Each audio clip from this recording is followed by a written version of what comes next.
When you look back on the 5 different Olympics you went to, what are the memories each one of them evokes? I'm sure they're different. What do you feel, and what are the bits that really stick with you from each of those 5 Olympics? I started my career at Sydney. I was a 17-year-old boy competing at the Games. I think I was the youngest shooting athlete at the Olympic Games at that time. And I went into the Olympics. I reached the Olympic Village about 20 days prior to the Games. And I was in the worst form of my life when I went to the Games. But I kept fighting. I did not give up. And the best shooting day I had in that 20-day trip to Sydney was the day of my competition. So I was actually incredibly proud of what I achieved. I finished, I think, 10th or 11th, and that for an Olympic debut was pretty good. It was pretty solid.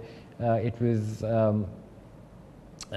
was just a point away from entering the final.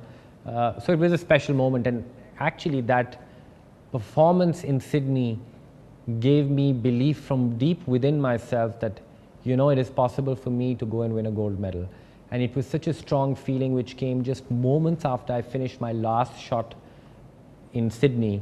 And I think that had a deep impact in my subconscious mind, and that is how I continue to go forward. The second Olympic Games where I went to was Athens. It was probably a time of my life where I was shooting the best. I was in the best form of my life. I was shooting really confidently, and I was confident that I would go and win a gold medal at the Olympics. I was living in America, and I had a little bit of the American attitude going for me, and I'm saying it in all goodness. And I was confident going to the Olympic Games. I broke an Olympic record in the qualifications, but unfortunately finished 7th after the final. It was tough. It was something which put me into a complete depression. I wanted to give up. But that's where my family came into the picture. My family was somebody who was very, very supportive of me, very positive human beings. And they kept me going, and then they pushed me. But the experience in Athens also gave me something which was crucial to my future success. It brought a sense of detachment to the outcome. And going into my next Olympic Games in Beijing, I was a very, very detached athlete from the outcome. My only goal was to be the best that I could be on every single shot that I shot there and make the best of every opportunity. That was my goal, and that is what I did. Whether I won a gold medal or not, it was not important to me at that moment. I was able to achieve what I set out to do with a sense of great detachment, and I actually won the gold medal on that day, shooting the best 10 shots of my life in the final. Going into the next Olympics, London, were a tough Olympic Games. I was defending champion. It brought in a lot of expectation, and it was something I found hard to deal with. It was something I found hard to cope up with, because I had to forget about the fact that I was a defending champion and go about my job. But I was reminded of the fact that I was defending champion every single day. I tried to relax, and perhaps that was a mistake. I should have perhaps endured that pressure and accepted that pressure a little bit more, but I was not able to do that. Having said that, I was in the game in London even for 54 shots.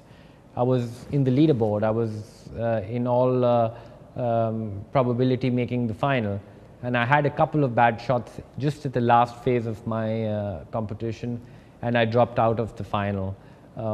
Yes, it was a tough competition, perhaps the worst of my Olympic performances, but I did my best. I put my best foot forward.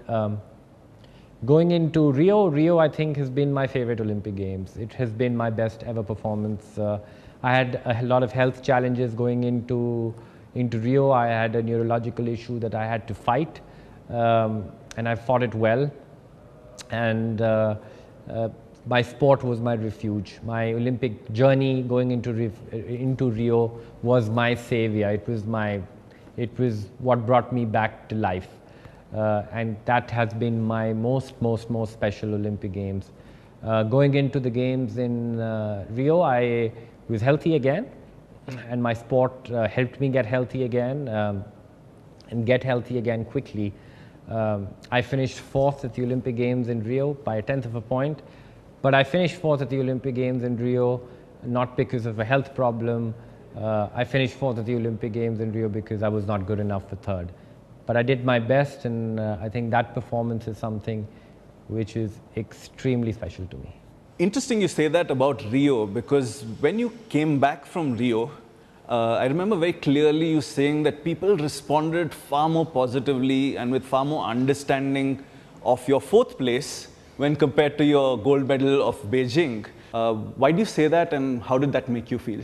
It's a tough question to actually put into words and to give a clear answer, but I'll attempt it.